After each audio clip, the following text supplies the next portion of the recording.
ভারতের মধ্য দিয়ে ভুটান থেকে জলবিদ্যুৎ আমদানিতে আগ্রহী বাংলাদেশ, ফের জানালেন প্রধানমন্ত্রী। দিল্লিতে দুদেশের সরকার প্রধানের বৈঠক। তৃতীয় মেয়াদে দিল্লির মসনদে নরেন্দ্র মোদী, ক্যাবিনেটে রাজনাথ, অমিত শাহ, নাড্ডা সহ ৭২ জন, শপথ অনুষ্ঠানে শেখ হাসিনা সহ বিশ্ব নেতারা। বেনজিরের স্ত্রী সন্তানদের ২৪ জুন ফের দুদকে তলব, গায়েবী চিঠিতে সময় বেড়েছে বলছে বিএনপি। দুর্নীতিবাজদের ছাড় নয় বললেন আইনমন্ত্রী। ইউরোপীয় পার্লামেন্ট নির্বাচনে ডানপন্থীদের কাছে ধরাশায়ী হয়ে আগাম জাতীয় নির্বাচনের ঘোষণা ম্যাকর, ৩০ জুন নিম্নকক্ষের ভোট গ্রহণ। এবং নাটকীয় ম্যাচে শেষের রোমাঞ্চে পাকিস্তানকে হারিয়ে সুপার ৮-এর পথে ভারত, বাবর আজমদের ৬ রানে হারালো রোহিত শর্মারা।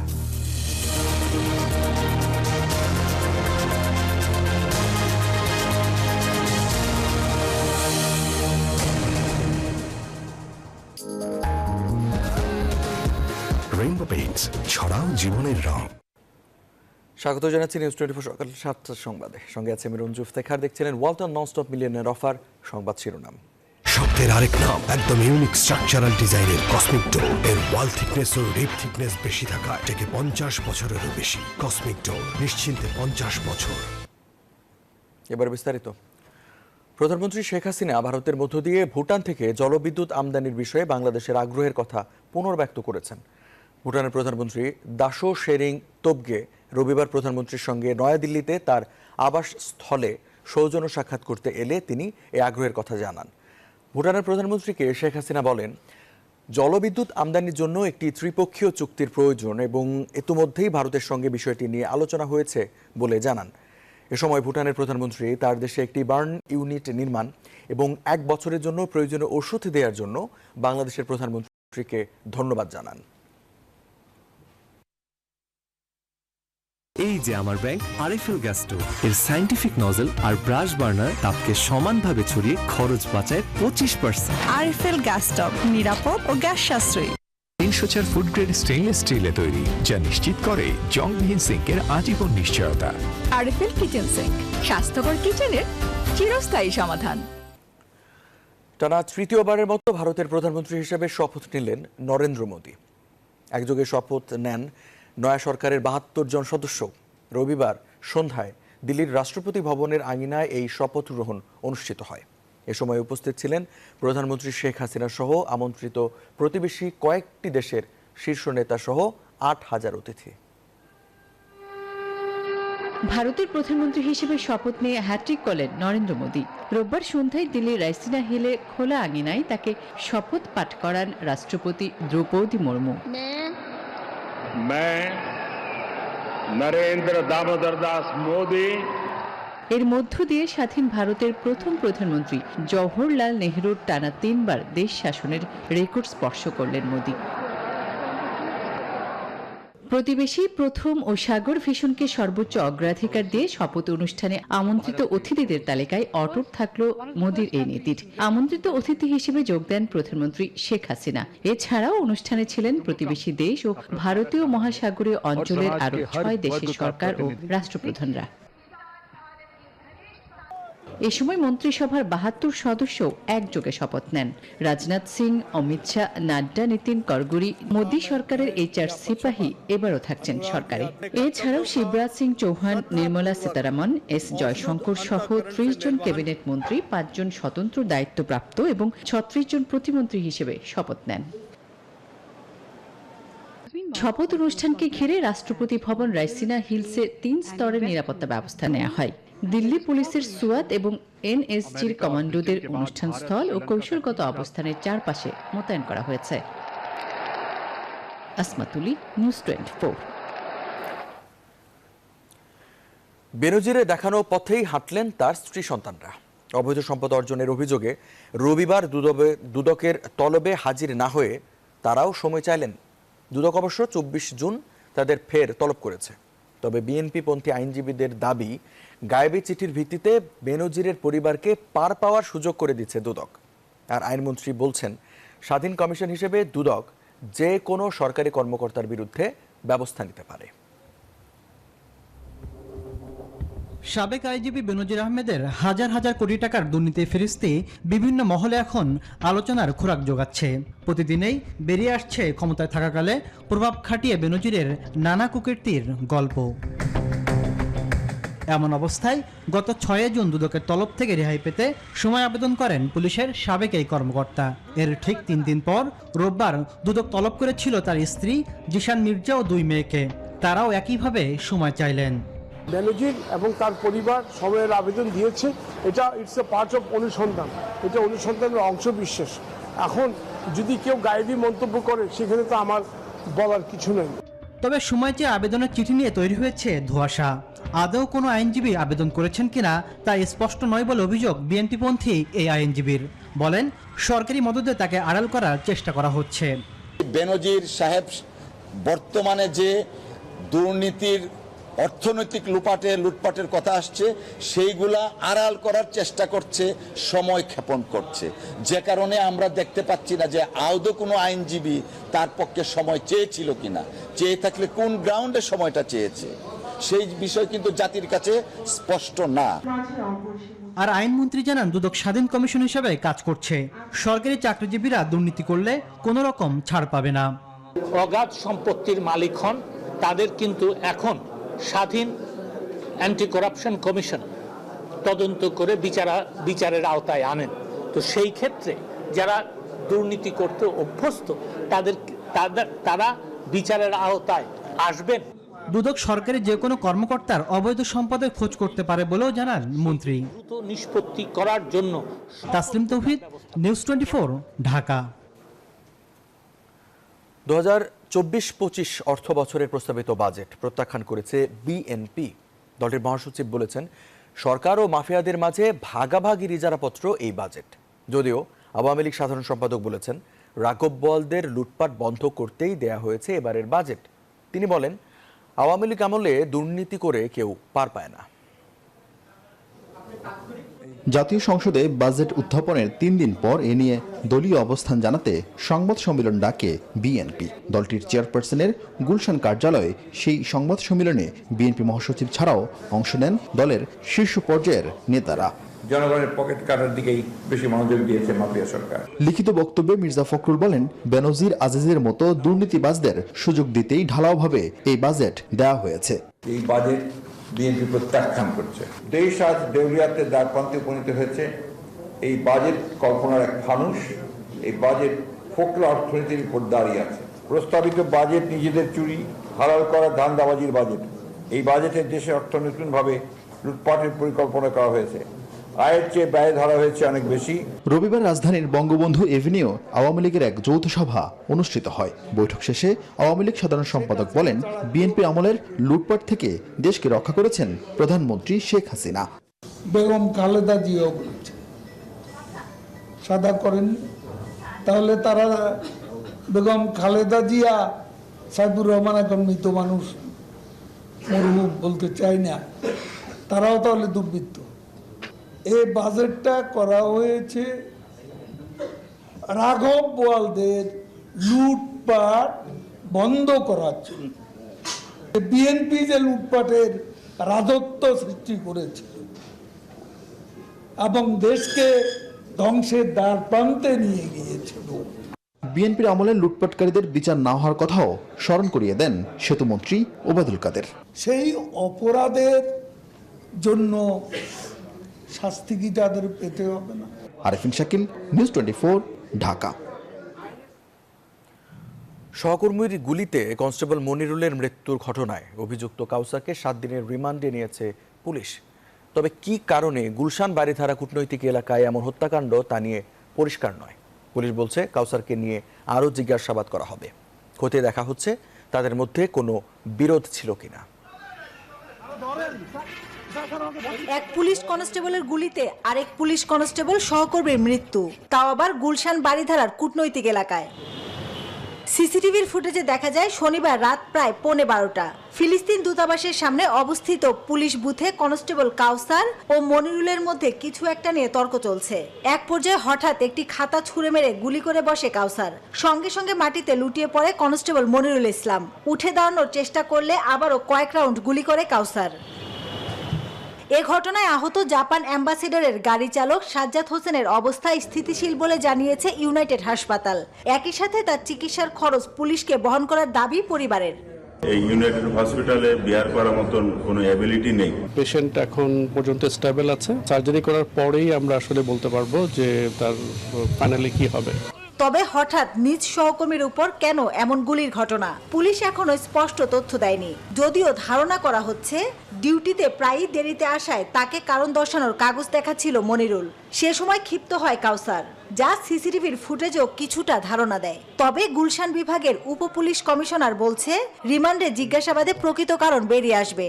যে দুজন ডিউটি করতেছিলেন তাদের মধ্যে ঘটনাটি ঘটছে, তো কি কারণে ঘটছে এটা আমরা আসলে তদন্ত না করে বলতে পারতেছি না, তদন্ত চলছে। উত্তেজনার মধ্যে ঘটতে পারে গুলির ঘটনা বলে ধারণা ডিএমপির অতিরিক্ত কমিশনারের। এ ঘটনায় পুলিশ সদস্যদের কাউন্সিলিং করার কথা ভাবা হচ্ছে বলেও জানান তিনি। নিজের সহকর্মীকে নিজে যদি এই ধরনের একটা বড় ধরনের ঘটনা ঘটায়, স্বাভাবিককালীন তার মানসিক এবং নার্ভাস সিস্টেমের উপরে তো থাকে, যে কারণে সে কিন্তু এই কমিশনের পরে সে ওখানে ওয়েপন রেখে হাঁটাহাঁটি করছিল। এ ঘটনায় কনস্টেবল কাউসারকে 10 দিনের রিমান্ডে নেওয়ার আবেদন করে পুলিশ। আদালত 7 দিনের রিমান্ড মঞ্জুর করে। মাসুদা লাবনী, নিউজ 24, ঢাকা। নিউজ 24 সকাল 7টার সংবাদে নিচ্ছে একটা বিরতি, ফিরছে আরো সংবাদ নিয়ে, সাথেই থাকুন।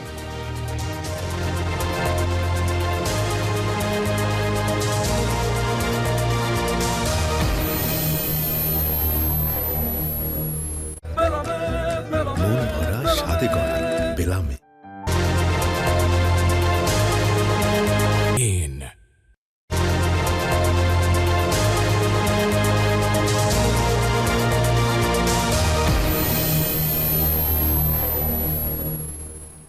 স্বাগত আরেকবার নিউজ 24 সকাল 7টার সংবাদে।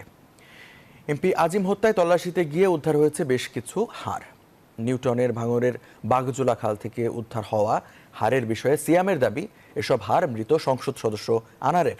রবিবার সকালেই পশ্চিমবঙ্গের গোয়েন্দা পুলিশের হাতে গ্রেপ্তার হওয়া সিয়ামকে নিয়ে ভাঙরের সাতুলিয়া এলাকায় বাগজোলা খালে তল্লাশি চালানো হয়। তাতে উদ্ধার হয়েছে বেশ কিছু মানুষের হাড়।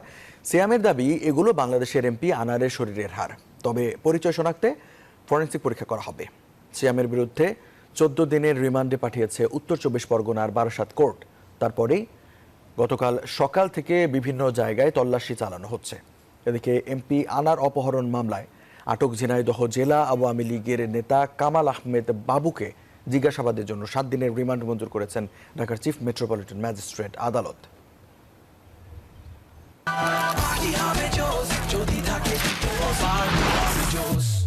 পাপরিকা আর মেক্সিকান মশলার মাইন্ড ব্লাস্টিং ফ্লেভারের ডিটোস পার্টি হবে জোস যদি থাকে ডিটোস। কালো টাকা সাদা করতে বাজেটে প্রস্তাবিত কর কমিয়ে 5% করার দাবি জানিয়েছেন স্বতন্ত্র সংসদ সদস্য সোহরাবুদ্দিন। রবিবার জাতীয় সংসদে অর্থ বছরের সম্পূরক বাজেটের ওপর আলোচনায় তিনি বলেন, কর যত কমানো হবে তত বেশি টাকা প্রদর্শিত হবে। অপ্রদর্শিত আয়কে বৈধ প্রদর্শিত আয়কে প্রদর্শনের সুযোগ দেওয়া হয়েছে 15%। এটা সরকারের এই যে পার্সেন্টেজটা, এই পার্সেন্টেজেও যথেষ্ট পরিমাণ টাকা প্রদর্শন হয় বলে আমি মনে করি না। আমি মনে করি এটাকে আরো অনেক কমানোর সুযোগ আছে। এটা যদি আপনি 5% করেন, সরকারের কিন্তু কোনো ক্ষতি নাই। এই টাকা, প্রচুর টাকা বাংলাদেশের মানুষের হাতে, যদি যত কম করবেন পার্সেন্টেজ, তাইলে বিপুল পরিমাণ ট্যাক্স অনাদায়ী টাকা আপনার প্রকাশ হবে এবং দেশের অর্থনীতিতে বিনিয়োগের সহায়ক হবে। নুডলস খান নাই? তাহলে তো নুডলসই খান নাই। নুডলস খান নাই তো নুডলসই খান নাই। এবার ফার্স্ট সিকিউরিটি ইসলামী ব্যাংক পিএলসি অর্থ বাণিজ্য সংবাদ।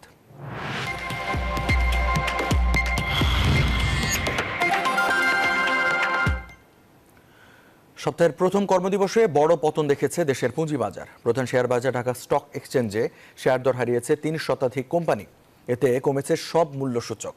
রবিবার ঢাকা স্টক এক্সচেঞ্জের প্রধান সূচক ডিএসসি এক্স 65.75 পয়েন্ট হারিয়ে 5171 পয়েন্টে নেমে এসেছে। পাশাপাশি কমেছে অপর দুই সূচকও। দিনভর এক্সচেঞ্জটিতে 357.90 টাকার শেয়ার ও ইউনিট হাতবদল হয়েছে, যা আগের কর্মদিবসের তুলনায় 184 70 লাখ টাকা কম। লেনদেনে অংশ নেওয়া কোম্পানিগুলোর মধ্যে এদিন 340টির শেয়ারের দাম কমেছে, বেড়েছে মাত্র 33টির। বাকি 19 প্রতিষ্ঠানের শেয়ার দর এদিন অপরিবর্তিত ছিল। অপরবাজার চট্টগ্রাম স্টক এক্সচেঞ্জের সার্বিক সূচক রবিবার 106 পয়েন্ট হারিয়েছে। লেনদেন হয়েছে 107 কোটি 82 লাখ টাকার শেয়ার। এবার আন্তর্জাতিক সংবাদ।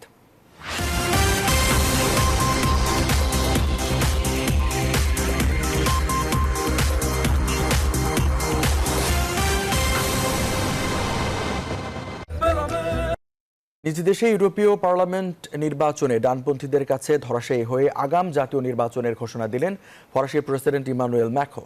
বুথফেরত জরিপে ম্যাক্রোর দল বড় ব্যবধানে পিছিয়ে পড়ায় রবিবার দেশটির পার্লামেন্ট বিলুপ্ত ঘোষণা করেছেন তিনি। রবিবার অনুষ্ঠিত হয় ইউরোপীয় পার্লামেন্টের সদস্য 21টি দেশে ভোট গ্রহণ। বুথফেরত জরিপের ফলাফল আসা শুরু করলে দেখা যায় সার্বিকভাবে এই নির্বাচনে ডানপন্থী দলগুলো ভালো করেছে। নির্বাচনে ডানপন্থী মেরিন লে পেন প্রতিষ্ঠিত ন্যাশনাল র্যালি 32% ভোট পেতে যাচ্ছে, আর 15% ভোট পেতে যাচ্ছে ম্যাক্রোর রেনেসাঁ পার্টি।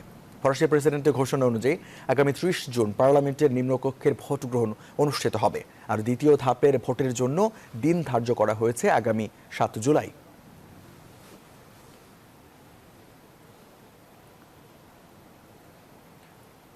নিউজ 24 সকাল 7টার সংবাদে নিচে আরেকটা বিরতি, ফিরছে একটু পর, সাথে থাকুন।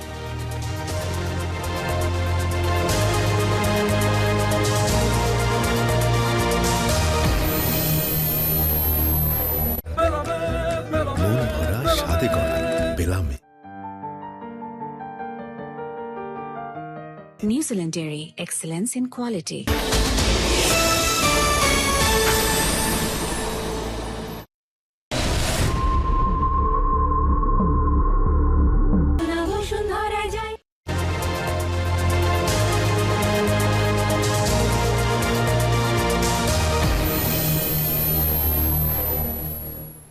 স্বাগত আরেকবার নিউজ 24 সকাল 7টার সংবাদে।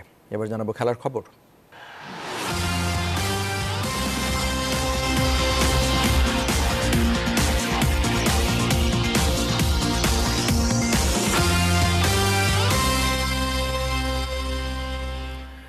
টি-20 বিশ্বকাপে আরও একটি লো স্কোরিং ম্যাচ।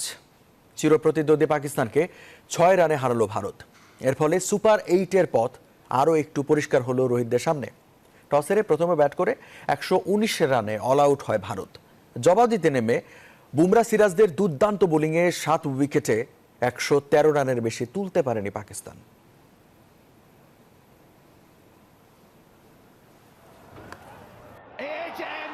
টি-20 বিশ্বকাপের high voltage match Bharat Pakistan মহারণ। নিউ ইয়র্কের নাসাউ কাউন্টি ইন্টারন্যাশনাল স্টেডিয়াম ছিল কানায় কানায় পূর্ণ। তবে ম্যাচ শুরুর আগে দফায় দফায় বৃষ্টি ভাবিয়ে তোলে দর্শকদের। শেষ পর্যন্ত সব শঙ্কা উড়িয়ে মাঠে গড়ায় ম্যাচ। তবে লো স্কোরিং ম্যাচ হলেও তা জমিয়ে তোলে ভারত। পাকিস্তানিদের হতাশ করে জয় তুলে নেয় 6 রানে। সুপার 8-এর পথে আরও এক ধাপ এগিয়ে যায় রোহিতের টিম ইন্ডিয়া। বিশ্বকাপের দ্বিতীয় ম্যাচে টস হেরে ব্যাট করতে নেমে সুবিধা করতে পারেনি ভারত। দর্শকদের হতাশ করে সাজঘরে ফিরেছেন দুই ওপেনার রোহিত শর্মা, বিরাট কোহলি। কোহলি 4 আর রোহিত 13 রানে আউট হলে বিপদে পড়ে ভারত। যাদব, দুবে, পান্ডিয়া, জাদেজা কেউই পাকিস্তানি বোলারদের সামনে সুবিধা করতে পারেননি। কোনো ব্যাটারি ছুঁতে পারেননি 2 অঙ্কের ঘর। জাদেজা তো আউট হয়েছেন 0 রানে। অক্ষর প্যাটেলের ব্যাট থেকে আসে 20 রান। তবে এক প্রান্ত আগলে রাখেন ঋষভ পান্ত। পাকিস্তানি ফিল্ডারদের ক্যাচ মিসের মোহরায় 42 রানে থামে পান্তের ইনিংস। 119 রানে অল আউট ভারত। 3টি করে উইকেট নেন নাসিম শাহ ও হারিস রৌফ। মোহাম্মদ আমিরের শিকার 2 উইকেট। 120 রানের টার্গেটে ব্যাট করতে নেমে বাবর রেজওয়ান মিলে গড়েন 26 রানের জুটি। এরপরেই পাক শিবিরে আঘাত। 13 রান করে প্যাভিলিয়নে ফেরেন ক্যাপ্টেন বাবর। ওসমান খান, ফকর জামানও বড় রান করতে পারেননি। দুজনেই আউট 13 রান করে। এক প্রান্ত আগলে রেখে রানের চাকা সচল রেখেছিলেন মোহাম্মদ রেজওয়ান। তবে দলীয় 80 রানে রেজওয়ানকে মাঠ ছাড়া করে ম্যাচ জমিয়ে তোলে বুমরা। 31 রানে আউট রেজওয়ান। স্কোরবোর্ডে 8 রান যোগ করতে হার্দিক পান্ডিয়ার শিকার সাদাব খান। আরও বিপদে পড়ে পাকিস্তান। পরের ওভারগুলোতে সিরাজ বুমরার নিয়ন্ত্রিত বোলিংয়ে শেষ 2 ওভারে পাকিস্তানের প্রয়োজন ছিল 21 রান, তবে ভারতীয় বোলারদের দাপটে তা করতে পারেনি পাকিস্তানের ব্যাটাররা। শেষ পর্যন্ত 7 উইকেটে 113 রানে থামে পাক ইনিংস। তাতেই সুপার 8-এর সমীকরণ আরো কঠিন হলো পাকিস্তানের সামনে। 14 রানে 3 উইকেট নিয়ে ম্যাচ সেরা জাসপ্রীত বুমরা, পান্ডিয়া নেন 2 উইকেট। সুখন সরকার, নিউজ 24। এই ছিল নিউজ 24 সকাল 7টার সংবাদ। এতক্ষণ সাথে থাকার জন্য ধন্যবাদ সবাইকে।